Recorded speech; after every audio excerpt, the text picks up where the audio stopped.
మరి అన్నదినం కూడా ఎంతగానో కాచి కాపాడుతున్న దేవుడి బట్టి వందనాలండి. బాబు ఏడుస్తున్నాడని నేను మరి ప్రార్థనలో పెట్టమన్నానండి. మరి 2 రాత్రులు మరి ప్రార్థన చేశారు. 2 రాత్రులు బట్టి కూడా నాయన చక్కగా పడుకుంటున్నాడండి బాబు. మరి ప్రతి ఒక్క విషయంలో కూడా నాయన ఎంతో సహాయం చేసేలాగా మరి బాబు వ్యాపారం నిమిత్తం డైలీ కూడా మరి వాహనాలను తెలిసినాడండి. ఆ బిడ్డకు కాపుదల కంచి ఉండేలాగా మీ ప్రార్థనలో పెట్టమని శనసాచుకుని దేవుడు దీవించిన గాక. ఈ సాక్ష్యం ద్వారా దేవునికి మహిమ కలుగును గాక.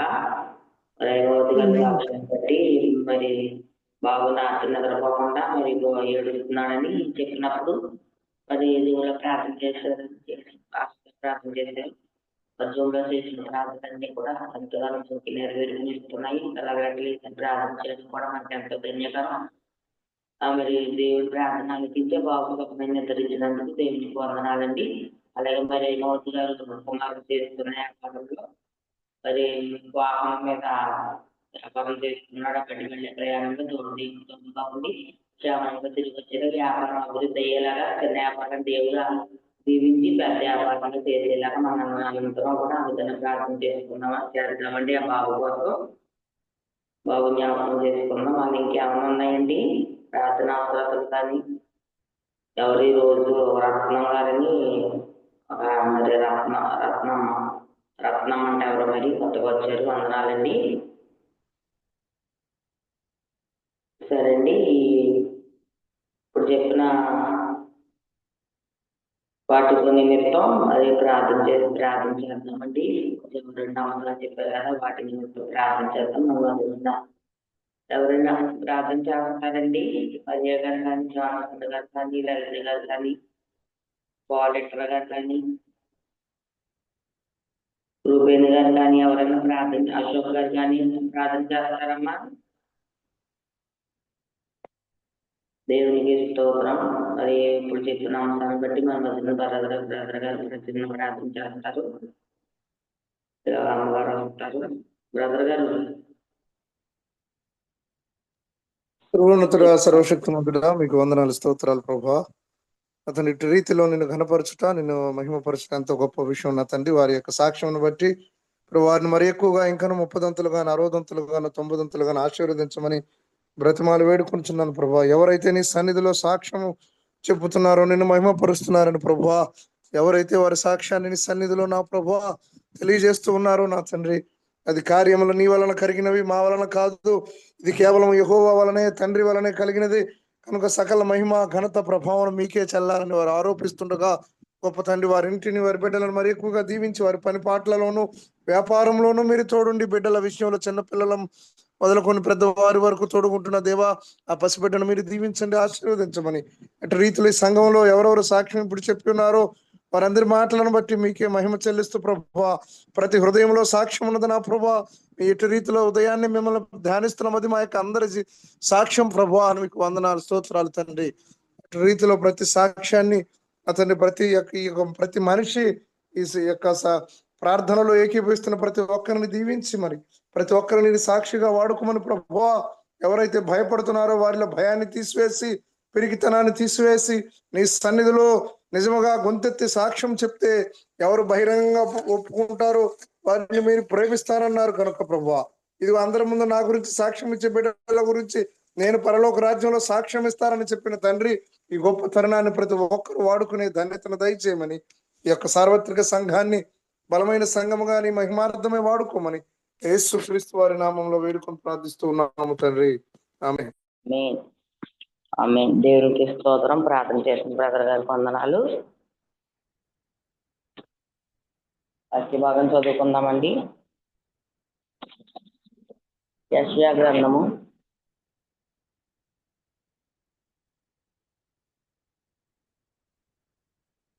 6వ అధ్యాయం 17వ అధ్యాయము 1 నుండి 5 వరకు చదువుకుందామండి. దమస్కును కూర్చుని దేహోక్తి. దమస్కు పట్టణము కాకపోవలసి వచ్చును, అది పాడే దెబ్బలుగా నగును. అరోయేరు పట్టణము నిర్మోనుషములగును, అవి గొర్రెల మందలు మేయు కావులగును. ఎవడును వాటిని బెదిరింపకుండా మందలు అతడ పండుకునెను. ఎఫ్రాయిమునకు దుర్గము లేకపోవును, సమస్తనకు రాజ్యము లేకుండెను. ఇశ్రాయేళ్ల ప్రభావమునకు జరుగునట్లు సిరియాలో నుండి శేషించిన వారికి జరుగును. సైన్యములకు అధిపతి యెహోవా ఈ మాట సెలవిచ్చుచున్నాడు. ఆ దినమని యాకోబు యొక్క ప్రభావం క్షీణించిపోవును, వాని క్రొవ్విన శరీరము కృషించిపోవును. చేను కొయ్యవాడు దండ్లు కొట్టుకొనగా వాని చెయ్యి వెన్నెలకు పోయినట్లుండును. హీములోయలో ఒకడు పరగె వేరునట్లును. ఆ దేవుడి చిన్న వాకి తన వెనుకలో దీవించి ఆస్వాదించును గాక. దేవునికి స్తోత్రం. అది సమయాన్ని మన మధ్యన కష్టంగా వచ్చి ఉన్నారండి. సమయాన్ని రాష్ట్రం గారికి అప్పుడు చెప్దాం. అమ్మగారు. అమ్మా ప్రైజ్ లాడ్. ప్రైజ్ లాడ్ అమ్మగారు. ఎలా ఉంది? బాగున్నారా? బాగున్నా, దేవుని కృప. ప్రార్థన. తీసుకున్నాం.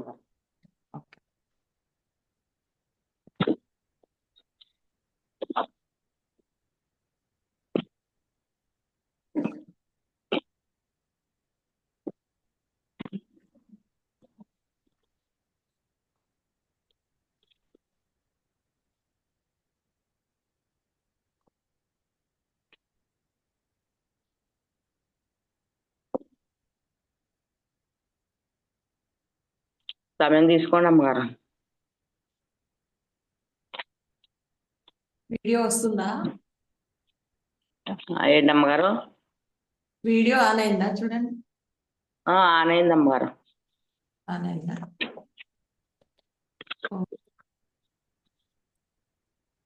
దేవుని శుద్ధ నామానికి మహిమ కలుగును గాక. కూడి వచ్చిన మీ అందరికీ కూడా ప్రభు పేట వందనాలు, కృతజ్ఞతలు తెలియజేస్తున్నాను. మరి ఈరోజు మన అంశాన్ని చూసుకుందాం. మన అంశం ఏంటంటే, దేవుని ప్రేమ మన హృదయాన్ని తాకితే ఏమవుతుంది అనేది మన అంశం. దేవుని ప్రేమ మన హృదయాన్ని తాకితే ఏమవుతుంది అనేది మన అంశము. మూల వాక్యము మనం చదువుకుందాం. కీర్తనలు 73వ కీర్తన 25వ వచనం.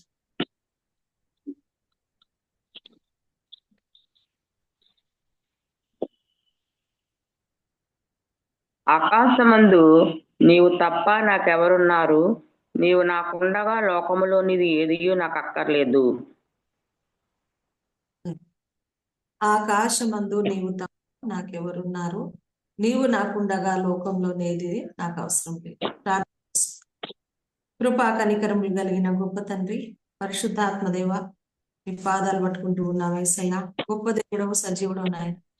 నిన్న నేడు ఏకరీతిగా ఉన్నటువంటి మా తండ్రివి, మా తల్లివి, సమస్తము నీవేసయ్య. ఈ వాక్యం ద్వారా మీరు మాతో ఏం మాట్లాడని ఉన్నారు? సూటిగా, తేటగా, స్పష్టంగా మాట్లాడారు. మీ పరిశుద్ధాత్మ శక్తి స్థలంలో ఉంచి మీరు మాత్రమే మాట్లాడమని యేసు నామంలో అడుగుచున్నాము తండ్రి. ఆమేన్. దేవుని పరిశుద్ధ నామానికి మహిమ కలుగును గాక. మరి మన అంశము మనం జ్ఞాపకం చేసుకున్నాం కదా, దేవుని ప్రేమ మన హృదయాన్ని తాకితే ఏమవుతుంది అనేది మన అంశం. అయితే ఏమవుతుంది? ఈ లోకంలో అన్నిటికంటే విలువైనది దేవుని యొక్క ప్రేమ. అన్నిటికంటే విలువైనది దేవుని ప్రేమ. అది యేసయ్య ప్రేమ. యేసుక్రీస్తు యొక్క ప్రేమ ఎంత విలువైందంటే, మన కోసము భూమి నుండి దివికి దిగి వచ్చినటువంటి దేవుడు, అంత మాత్రమే కాకుండా మన కొరకు ప్రాణం పెట్టినటువంటి ఏకైక దేవుడు యేసుక్రీస్తు ప్రభు. ప్రియమైన దేవుని బిడ్డలారా, అయితే ఆయన ప్రేమ అనేది మనకు అర్థం కావాలి. ఆయన ప్రేమ మన హృదయాన్ని తాకాలి. చాలా మంది నేను దేవుణ్ణి ప్రేమిస్తున్నాను అంటారు, కానీ అది ఒట్టి నాటకాలుగా మాత్రమే మిగిలిపోతుంది.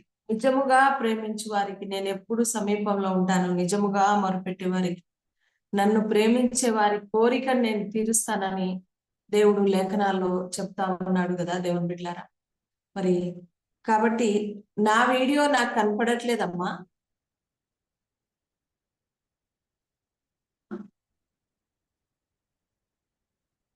మ్యూట్ తీయండి. మాకు కనిపిస్తుందండి. ఎప్పుడు నాకు నాకు కనపడుతుందండి. మాకందరికి అమ్మగారు కనపడుతుంది. మాకు నాకెందుకు కనపడుతుంది. కనిపించేది ప్రతి వారం కనపడట్లేదు. సర్లే కనపడకుండా. మీరు కనపడుతున్నారు మాకు. ఓకే ఓకే నాకే సందేహం మాత్రమే కనిపిస్తుంది. దేవునికి సైడ్ మహిమ. జరగండి అమ్మా. సైడ్ ఆ? సైడ్ జరగండి. కొంచెం సైడ్ మధ్యలో జరగండి అమ్మగారు, మధ్యలోకి జరగండి. పక్కకి అయిపోయారు, కొంచెం మధ్యలోకి జరగండి. అది కాదమ్మా, సెల్లో ఇలా గంటండి, సైడ్ గంటండి. అట్టే కొంచెం జరగండి, కొంచెం. ఎడం పక్కకి గంటండి అమ్మా. స్క్రీన్ స్టాండ్ కొంచెం మళ్ళీ ఇప్పుడు పైకి బాగుంది చేసి. అమ్మగారు, బాగుంది, అలా ఉంచండి. ఆ. దేవుని పరిశుద్ధ నామానికి మహిమ కలుగును గాక. మరి దేవుని ప్రేమ మన హృదయాన్ని తాకితే ఏం జరుగుతుందని కొన్ని అంశాలు మనం నేర్చుకుందాం. నిజంగా దేవుని ప్రేమ చాలా అమూల్యమైందని మనకు తెలుసు. ఆయన ప్రేమ యొక్క విలువ తెలిసిన వాళ్ళు ఎవ్వరు కూడా ఆయనను వదిలిపెట్టరు. అయితే మరి దేవుని ప్రేమ మన హృదయాన్ని తాకితే మొట్టమొదటిగా మనలో ఒక సిమ్టమ్ కనిపిస్తుంది. మనకు కనిపించేటటువంటి కొన్ని సిమ్టమ్స్ గురించి, కొన్ని సూచనలు, కొన్ని ఆనవాళ్ళు మనకు కనిపిస్తాయి. నిజంగా దేవుణ్ణి ప్రేమించే వారిలో కొన్ని ఆనవాళ్ళు కనిపిస్తాయి. ఏంటిది అది అంటే, మొట్టమొదటిది ఏంటంటే దేవుని మీద ప్రేమ పెరుగుతుంది. దేవుని మీద ప్రేమ అనేది పెరుగుతుంది. దేవుని ఎప్పుడైతే నువ్వు దేవుని ప్రేమ నీ హృదయాన్ని తాకుతుందో, ఇప్పుడు కీర్తనకారుడు అన్నాడు కదా, ఆకాశంలో నీవు తప్ప ఎవరున్నారయ్యా, ఎవరు లేరు నాకు, నీవుండగా ఈ లోకంలోనిది ఏదియో నాకు అక్కరలేదు అన్నాడు. నిజమే. దేవుని బిడ్డలారా, మొట్టమొదటి పాయింట్ ఏంటంటే, దేవుని ప్రేమ మన హృదయాన్ని తాకినప్పుడు ప్రియులారా, మనలో ఒక రకమైనటువంటి ప్రేమ పెరుగుతుంది. ఒక రకం కాదు, చాలా ప్రేమ పెరుగుతుంది. మనకు యేసయ్య మీద చాలా ప్రేమ పెరుగుతుంది మనకు. మరి దేవుణ్ణి ప్రేమించడం అంటే మాటలు కాదు. చాలా మంది అంటారు, నేను దేవుణ్ణి ప్రేమిస్తున్నాను అంటారు. దేవుణ్ణి ప్రేమించడం అంటే అర్థం ఏంటిదండి? చెప్తారు ఎవరైనా? దేవుని ఇష్టపడతామేనండి ప్రేమించడం అంటే. ఇంకా లోతుగా చెప్పాలి. దేవుణ్ణి ప్రేమిస్తున్నాను అనడానికి నిదర్శనంగా నువ్వు ఏం చూపిస్తావు?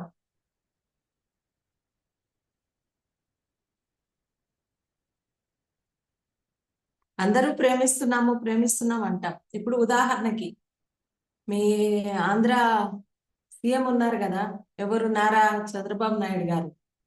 చంద్రబాబు నాయుడు గారు సీఎం అని అందరికీ తెలుసు, కానీ మనం తెలుసా ఆయనకి? తెలియదండి.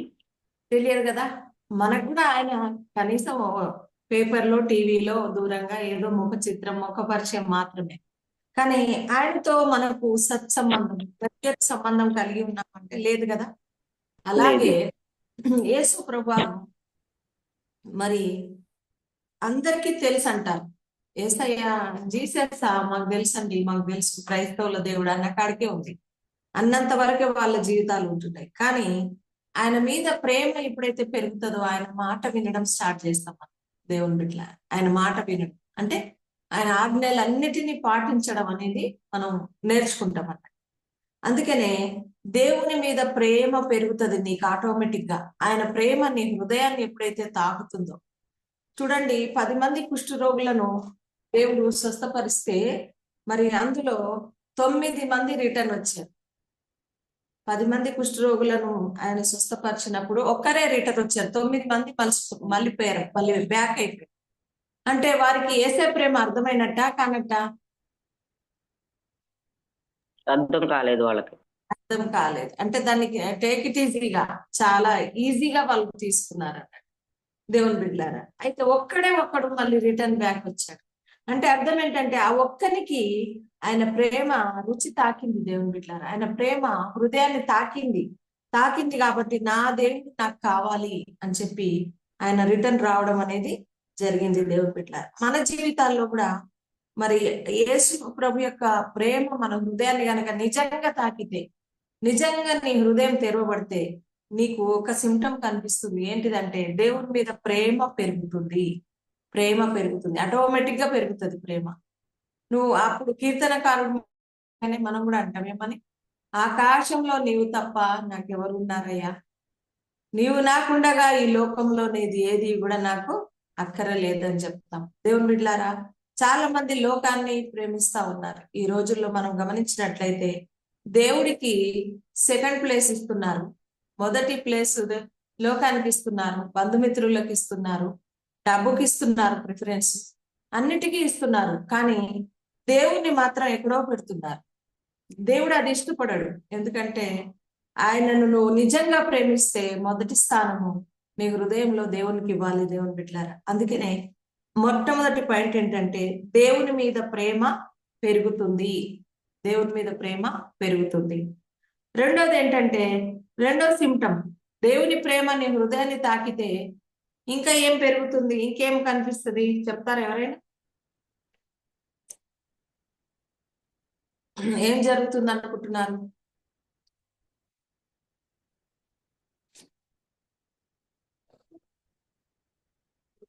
దేవుని ప్రేమ మనలో ఉంటే మన క్రియలు కూడా బాగుంటాయండి. రెండోది ఏంటంటే, అన్నిటికంటే ముందుగా ప్రార్థన పెరుగుతుంది. ఏం పెరుగుతుంది? ప్రార్థన పెరుగుతుంది. అంటే ఎప్పుడు సమయం దొరికితే అప్పుడు మనము ఒకటే ఆలోచిస్తాం. ఏం ఆలోచిస్తాం? నా తండ్రితో గడపాలి, ఆయనతో మాట్లాడాలి, నా బాధలు, నా శ్రమలు అన్ని కూడా ఆయనతో చెప్పుకోవాలి, నా ఆవేదన అంతా కూడా ఒక మన తండ్రి మన పక్కన కూర్చున్నట్టుగానే, మన ప్రక్కన నిలబడ్డట్టుగానే, మన పక్కన కూర్చున్నట్టుగానే పరిశుద్ధాత్మ దేవుడు ఎప్పుడు మనల్ని సంధిస్తూ ఉంటాడు. అంటే రెండవది ఏంటంటే, ఎప్పుడైతే దేవుని ప్రేమ మన హృదయాన్ని తాకుతుందో, రెండో పాయింట్ ఏంటంటే ప్రార్థన పెరుగుతుంది. మన జీవితంలో ప్రార్థన జీవితం ఎక్కువైపోతుంది. ప్రార్థన ఆటోమేటిక్ గా టైం వేస్ట్, నువ్వు సెల్ ఫోన్ చూడడం కానీ, టీవీ చూడడం కానీ, లేకపోతే ఎవరితోటైనా ముచ్చటిస్తూ మాటలు వేస్ట్, టైం వేస్ట్ చేసుకోవడం కానీ, ఇలాంటివి ఏమీ చేయకుండా మనము ఏం చేస్తాం? సమయం దొరికితే మాత్రము ప్రార్థన చేయడానికి మనము ముందుకుంటాం. ఉదాహరణకి మన బైబిల్ గ్రంథంలో మరి దానియేలు గారు, మనకు తెలుసు కదా దానియేలు గారు, ఆయన రాజు ఆర్డర్ పాస్ చేశాడు, శాసనాన్ని పెట్టాడు. ఏమని? ఎవరి దేవునికి కూడా మొక్కకూడదు. ఒకవేళ ప్రార్థన చేస్తే, ఒకవేళ మొక్కితే, పూజిస్తే మరి వాళ్ళని ఏం చేస్తానన్నాడు? సింహాల బోన్లు వేస్తానన్నాడు. కానీ దానియేలు మరి అవేవి లక్ష్య పెట్టకుండా, శాసనం ఆర్డర్ పాస్ అయినప్పటికీ దేనికి ఎవరికి భయపడకుండా ప్రాణానికి కూడా తెగించి ప్రార్థన చేయడానికి ఇంటికెళ్ళి యెరూషలేము తట్టు కిటికీలు తీసి ముమ్మారు మోకరించి యథావిధిగా తన చర్య ప్రకారంగా ప్రార్థన చేసినట్టుగా దానియేలు గ్రంథంలో ఉంటుంది. దేవుని బిడ్డలారా, అంటే చూడండి, అతడు ఎందుకు అలా చేయగలిగాడంటే దేవుని ప్రేమను మర్చిపోలేకపోయాడు, దేవుని యొక్క సహవాసాన్ని విడిచిపెట్టలేకపోయాడు. దేవునితో మనము ప్రార్థనలో మనము తగ్గిపోయినాము, దేవునితో సహవాసం తగ్గిపోయిందంటే ఆటోమేటిక్ గా అపవాదిగాడు మనల్ని కదిలించడానికి రెడీగా ఉంటాడు ఎప్పుడు కూడా. అందుకనే దానియేలు గారు మరి అంత శాసనం ఆర్డర్ పాస్ అయినప్పటికీ, చంపేస్తామని తెలిసినప్పటికీ, సింహాల బోన్లు వేస్తామని తెలిసినప్పటికీ మరి ఆయన ప్రార్థన మానలేదండి. ఆయన ప్రార్థన జీవితము ముమ్మారు రోజుకు మోకాళ్ళేసి ప్రార్థన చేసేవాడు. దేవుని బిడ్డలారా, మరి అందుకనే దానియేలు ఎంతగా రాజాస్థానంలో ఎదిగినట్టుగా మనం చూస్తున్నాం. మంచి పేరు ప్రతిష్టలు కలిగినటువంటి అధికారిగా మనం ఆయనను గుర్తిస్తున్నాం. దేవుని బిడ్డలారా, అందుకనే ప్రార్థన అనేది మనకు పెరగాలి. దేవుడు మన హృదయాన్ని తాకితే మన ప్రార్థన జీవితం మారాలి, మన ఆత్మీయ జీవితం మారాలి. మూడవది ఏంటంటే, మనము ఇంకా దేవుని ప్రేమ మన హృదయాన్ని బలంగా తాకితే ఒకటి ఆలోచన చేస్తాం. ఏంటిది అది అంటే, పవిత్రంగా జీవించాలనే ప్రయాస ఉంటుంది మనకి. పవిత్రంగా జీవించాలనే ప్రయాస. రక్షణ పొందినప్పటి నుంచి మనం చనిపోయేంత వరకు, ప్రభు దగ్గరికి మనం చేరుకునేంత వరకు కూడా మనం పవిత్రంగా జీవించాలి. మన పవిత్రతను మనము ఎలా కాపాడుకోవాలి, ఎలా మనము దేవుని దగ్గర నిర్దోషులుగా నిలబడాలని మనం ఆలోచిస్తాం. దేవుని బిడ్డ, ఒకవేళ దేవుని ప్రేమ వారి హృదయాన్ని తాకకపోతే క్రైస్తవులైనా సరే పాపానికి బానిసలైపోతున్నారు. పాపము వారి యొక్క జీవితంలో తాండవమాడుతుంది దేవుని బిడ్డలారా. మనం లోకంలో ఏమున్నదంటే స్పష్టంగా చెప్పుకోవచ్చు, పాపం ఉన్నది, నేత్రాశ, లోకాశ, జీవపు డంబము, మరి పాపము అనేది ఈ లోకంలో ఉన్నది దేవుని బిడ్డలారా. ఉదాహరణకి యోసేపు, పోతిఫర్ భార్య అతన్ని మోహించి కోరుకున్నప్పుడు దేవుని బిడ్డలారా, యవ్వన బిడ్డ, చక్కటి యవ్వనస్తుడు, అందగాడు, కానీ తన పాపానికి మరి చోటు ఇవ్వలేదండి. ఎంత మంచి జీవితం జీవించాలి, నా ప్రభు చూస్తున్నాడు పైన అని చెప్పి, నువ్వు నాకు తల్లి లాంటి దాన్ని అని చెప్పి ఆమెను హెచ్చరించినట్టుగా మనం చూస్తున్నాం దేవుని బిడ్డలారా. అంటే చూడండి, లోకము ఎప్పుడు పాపం చేయాలి, సమయం ఎప్పుడు దొరుకుతుందని ఎదురు చూస్తున్న ఈ దినాలలో మరి దేవుని బిడ్డలుగా మనము పవిత్రంగా జీవించాలని ప్రయాసపడాలి. ఈ దినాలైనా ఏ దినాలైనా మన హృదయంలో దేవుడు ఉంటే మనలో మార్పు, దేవుని సాత్వికముగా దేవుని యొక్క మార్పు, దేవుని బిడ్డలుగా మనం ఒక డిఫరెంట్ వ్యక్తులుగా మనం ఉండాలని ప్రభు ఆశపడుతున్నాడు. వాళ్ళే నిజమైన క్రైస్తవం. ఎవరైతే పవిత్రంగా జీవించాలని ప్రయాసపడతారో, పవిత్రత కోసం ప్రాణం పోయినా సరే అని ఎదురుగా పోరాడతారో, మరి ఈ సమాజంతో లోకంతో విజయాన్ని సాధిస్తారు. వాళ్ళే నిజమైన బిడ్డలు. అందుకనే పవిత్రంగా జీవించాలని ప్రయాసపడతారు. దేవుని మీద దేవుని ప్రేమ మన హృదయానికి తాకితే పవిత్రత కావాలి. మన మనసులో, మన శరీరంలో, మన జీవితంలో పవిత్రత కావాలని మనం ప్రయాసపడతాం దేవుని బిడ్డలారు. పాపానికి దూరంగా ఉంటాం. ఎందుకంటే పాపాన్ని నా హృదయంలో లక్ష్యం ఉంచిన ఎడల నా ప్రార్థన పరమునకు చేరదన్నాడు దావీదు. నిజంగా పాపాన్ని మనం లక్ష్య పెట్టిన ఎడల మన ప్రార్థన పరమునకు చేరదు. ఎన్ని ప్రార్థనలు చేసినా వ్యర్థమే దేవుని బిడ్డలారు, వ్యర్థమే. అందుకనే చూడండి, ఎన్నో సంఘటనలు మనం చూస్తున్నాం. మొన్న టీవీలో ఆ మధ్య కాలంలో ఒక పెద్ద మనిషి, మరి మనవరాల వయసులో ఉన్నటువంటి 8 సంవత్సరాల పాపని తీసుకెళ్లి ఎంతో మరి అత్యాచారం చేసినట్టుగా మనం వాడుకున్నట్టుగా మనం చూస్తున్నాం. దానికి ఫలితంగా అతనికి ఏం జరిగింది? మరణమే వచ్చింది. పాపానికి జీతము మరణం. మరి రెడ్ హ్యాండెడ్ గా పట్టుబడ్డాడు. తర్వాత ఆ చెరువులో దునికి అతనే ఆత్మహత్య చేసుకున్నాడు. కొట్టి పోలీసులు కొట్టిన తర్వాత. దేవుని బిడ్డలారా, అంటే పాపానికి జీతం ఏంటిదంటే మరణం అని ప్రభువాక్యం సెలవిచ్చినట్టుగా పరిశుద్ధులుగా జీవించడానికి మనము ప్రయాసపడాలి దేవుని బిడ్డలారా. అందుకే 1 యోహాను 3వ అధ్యాయం 6 నుంచి చూడండి. 1 యోహాను పత్రిక 3వ అధ్యాయం 6వ వచనం 8వ వచనం, 6 నుంచి చూడండి.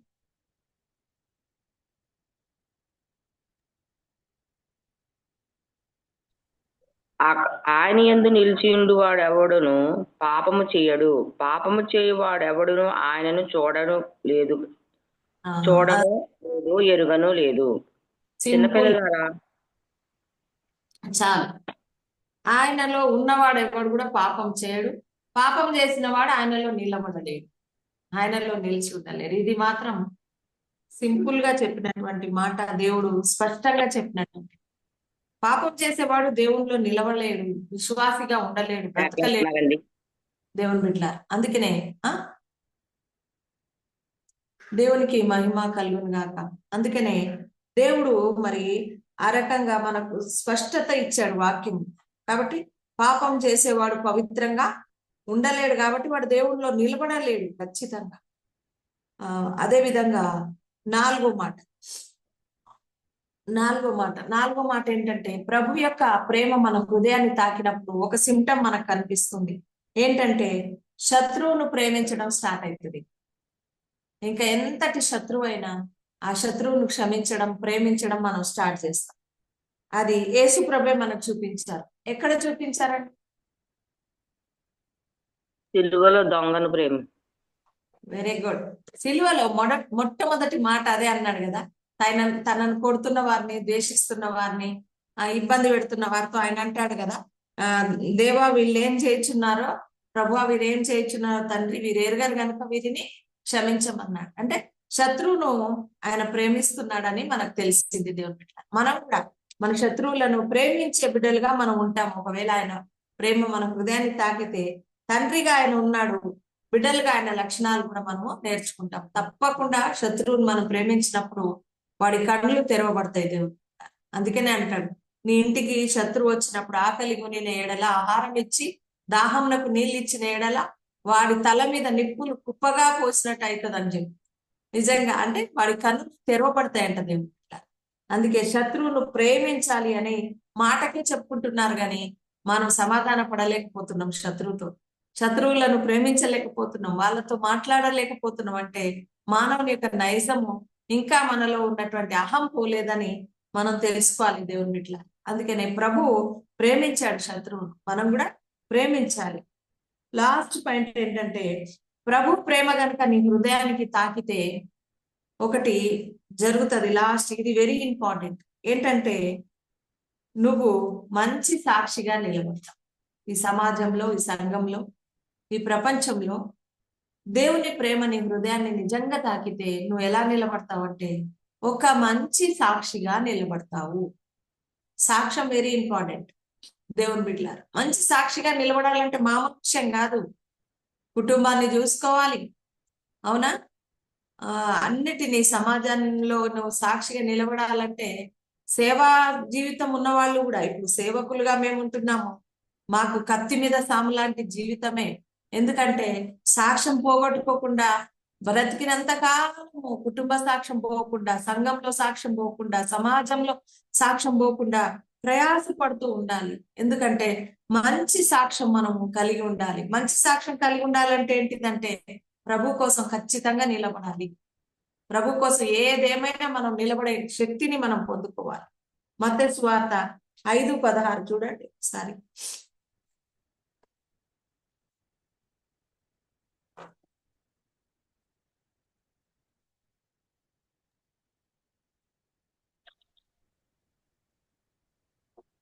మనుష్యులు మీ సత్క్రియలకు చూచి పరలోకమందున్న మీ తండ్రిని మహిమపరచున్నట్లు వారి ఎదుట మీ వెలుగు ప్రకాశింపనీయుడి.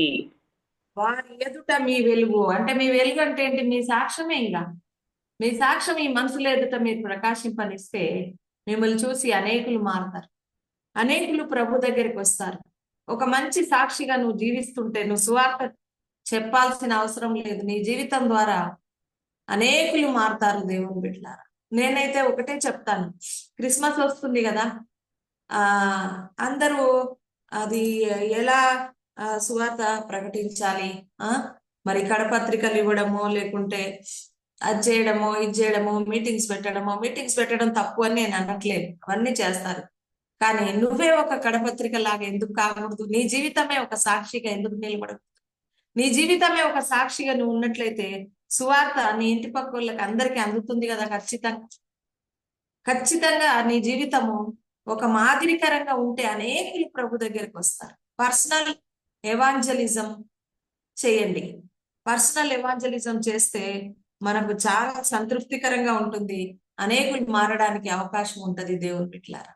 అందుకనే పర్సనల్ గా మరి సువార్త చేయడానికి చాలా ఇష్టపడాలి మనం.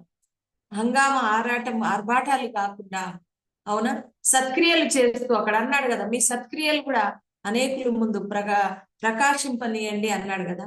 సత్క్రియలు అంటే ఏంటిది? క్రిస్మస్ వచ్చింది, నువ్వు ఏం చేయాలనుకుంటున్నావు? నీకున్న దాంట్లో ఏదైనా బీదలను, అనాథలను, దిక్కులేని వారిని కనికరించు. నీకున్న దాంట్లో అది డప్పు కొట్టుకొని అందరికి చూపించాల్సిన అవసరం లేదు, ఫొటోస్ తీసి అందరికి పబ్లిసిటీని చేయడం అవసరం లేదు.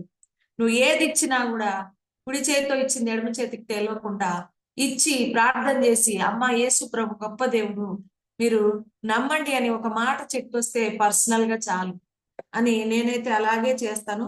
అలాగే దేవుడు మమ్మల్ని ఆశీర్వదించాడు దేవుని బిడ్డలారా. అందుకనే ఒక సాక్షి జీవితాన్ని మనం జీవించాలి, ఒక సాక్షికరంగా మనం బ్రతకాలి. అంటే మన సత్క్రియలు కూడా ఈ లోకానికి చూపించాలి, మన సువార్త కూడా అందాలి, మన జీవితం కూడా మాదిరికరంగా ఉండాలి. ఇవన్నీ ఉన్నప్పుడే సాక్షి జీవితం ఉంటది. దేవుడు ఈ కొద్ది మాటలు దీవించి ఆశీర్వదించునుగా. ఆమేన్. ఎన్ని పాయింట్స్ చెప్పుకున్నాం? 5 అండి. మొదటిది ఏంటిది? దేవుని మీద ప్రేమ పెరుగుతుంది. రెండోది ప్రార్థన పెరుగుతుంది. ప్రార్థన పెరుగుతుంది. మూడవది ఏంటంటే పవిత్రంగా జీవించాలని. జీవించాలని ప్రయాసపడాలి. నాలుగోది ఏంటి? శత్రువులను మనము ప్రేమించాలి. లాస్ట్ ఏంటిది? మంచి సాక్ష్యంగా నిలబడతావు. మంచి సాక్షిగా ఈ సమాజంలో మనము నిలబడాలి. ఈ 5 మాటలు దేవుడు దీవించి ఆశ్రయించుగా. ఆమేన్. ఆమేన్. ఆమేన్. ఉదయకాల సమయంలో చక్కటి మాటలు. మరి అమ్మగారు, దేవుని ప్రేమ మన హృదయాన్ని తాకితే ఏమవుతుంది?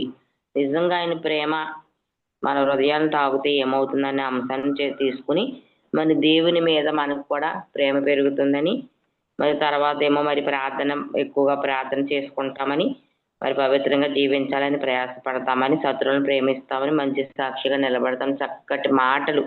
మరి దేవుని ప్రేమ మన హృదయంలో ఉంటే ఇవన్నీ ఖచ్చితంగా మనం చేస్తామని చక్కటి మాటలు చెప్పారు అమ్మగారు. నిజమే, దేవుని ప్రేమ మనలో ఉండాలి. అది ఆ ప్రేమను మనం ఎదుటి వరకు కూడా పంచే వరముగా ఉండాలండి దేవుని ప్రేమ. అప్పుడు మా అన్యులేంటి మరి చాలా మంది దేవుని ప్రేమ కలిగి మనం ఉండి వారి దగ్గరికి వెళ్ళి సువార్త చేసినప్పుడు వారు ఖచ్చితంగా మారుతారు. అనేక మంది బిడ్డలు మారుతారు. దేవుని ప్రేమ మనం అందరం కలిగి ఉందామండి. అందుకే ఈ చక్కటి మాటలు చెప్పిన అమ్మగారిని బట్టి వందనాలు. వాక్య నిమిత్తం మన మధ్యలో ఉన్న బ్రదర్ గారు ప్రార్థన చేస్తారు.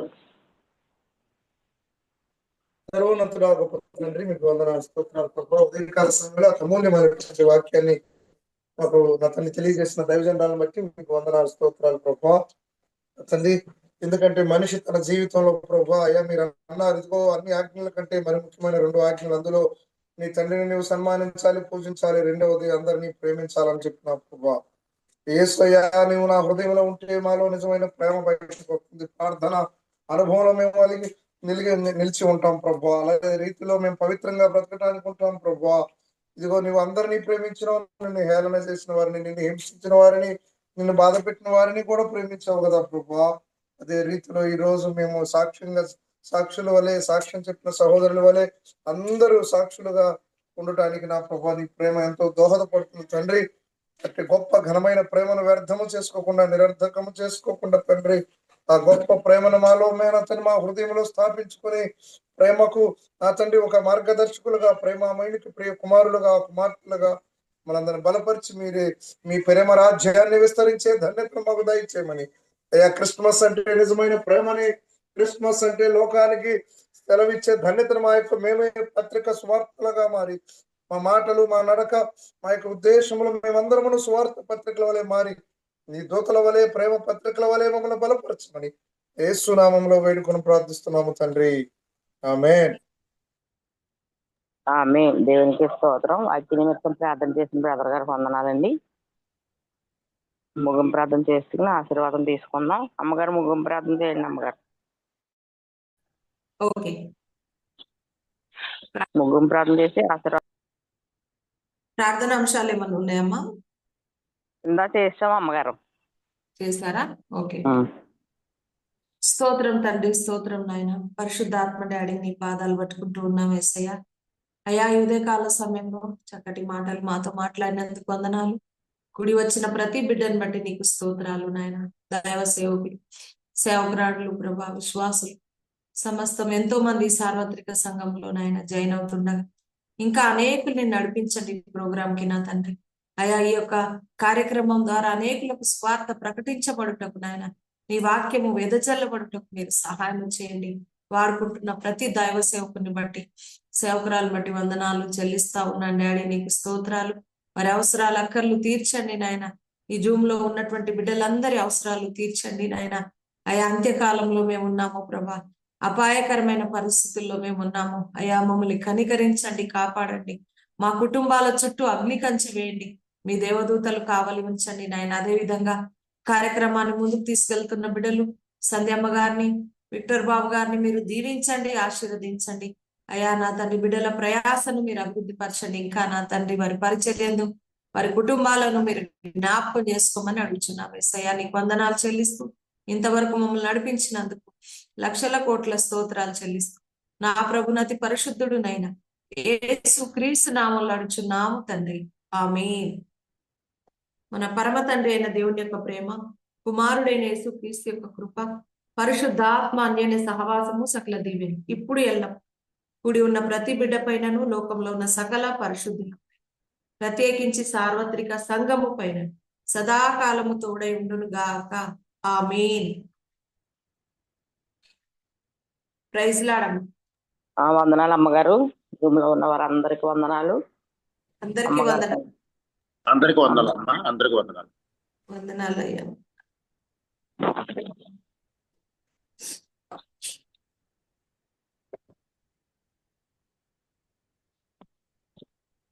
ఎంతమంది పాల్గొన్నారండి? 12 మంది అనుకుంటున్నాను అమ్మగారు. ఆ 12 మంది. గ్రేసమ్ వచ్చిందా? నేను చెక్ చేయలేదు. 12, 14, 16 మంది అమ్మగారు. గ్రేసకు వచ్చిన గ్రేస్ అమ్మగారు రావట్లేదు. ఇప్పుడు అమ్మగారు ఇది పవిత్రంగా ఉండే దాని గురించి 1 యోహానులో రిఫరెన్స్ చెప్పారు, ఒకసారి మరలా చెప్పరా? 3వ అధ్యాయము 6వ 3:6 అండి. మొదటి 1 యోహాను 3:6.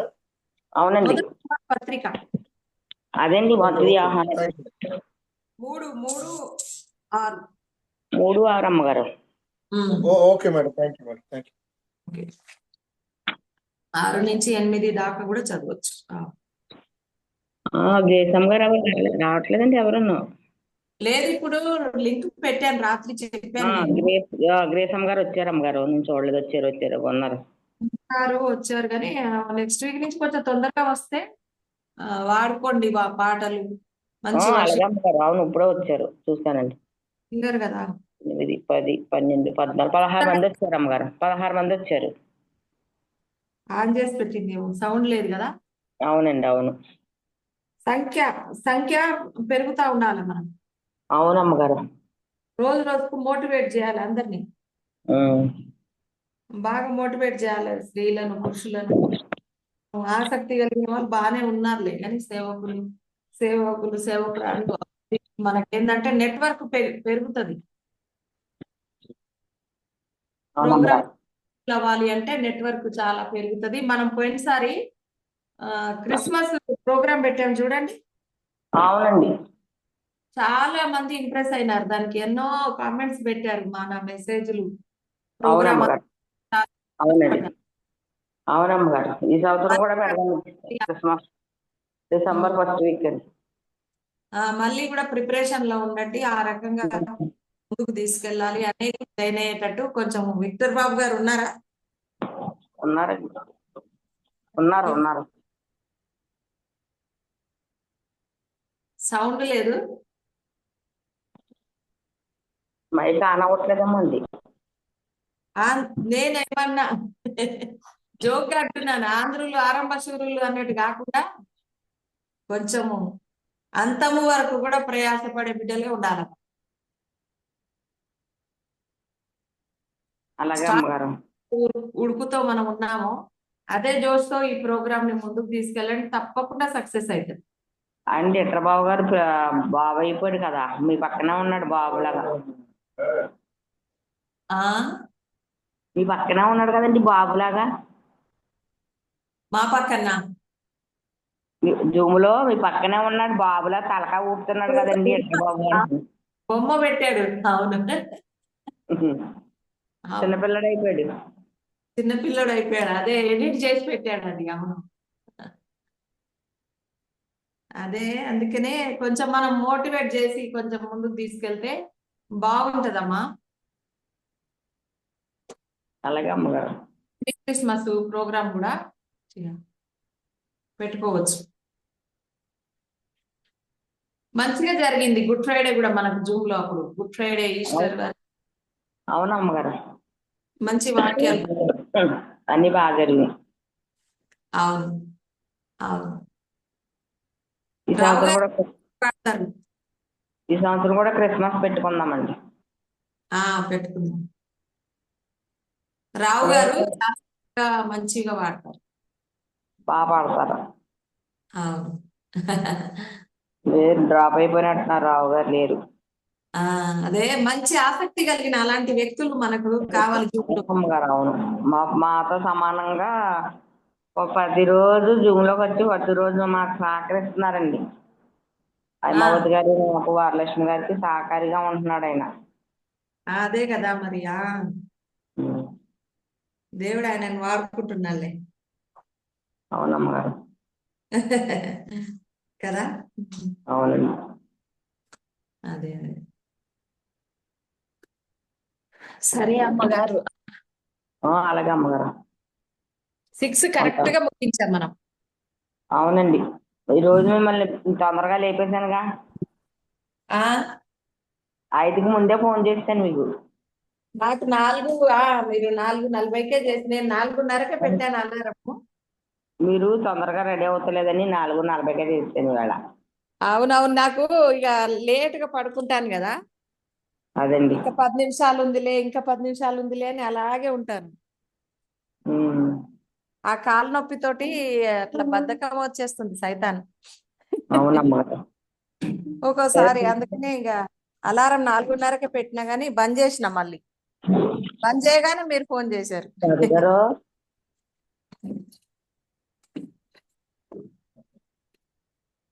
ఎలా ఉంది నీరసం? తగ్గిందా? నీరసం తగ్గిందా? పోసారండి. రాత్రి కూడా కొంచెం పోసాను చేతగాక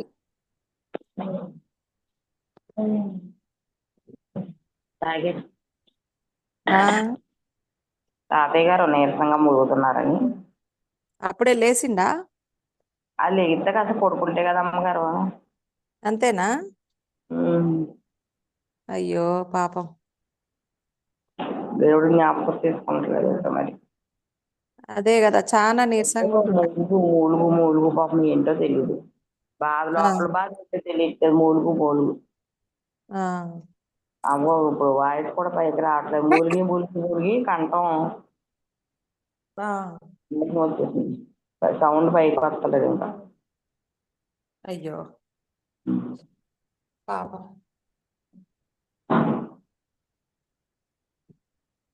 సరేనమ్మగారు, మీరు వంట చేసుకోవాలి కదా. సరే. ఏం లేదు, ఈరోజు పులిహోర కలిపేస్తాను. అన్నం రాత్రి వండి పెట్టాను, కర్రీస్ ఏం చేయట్లేదు. రోజు యాస్టకు వస్తుంది.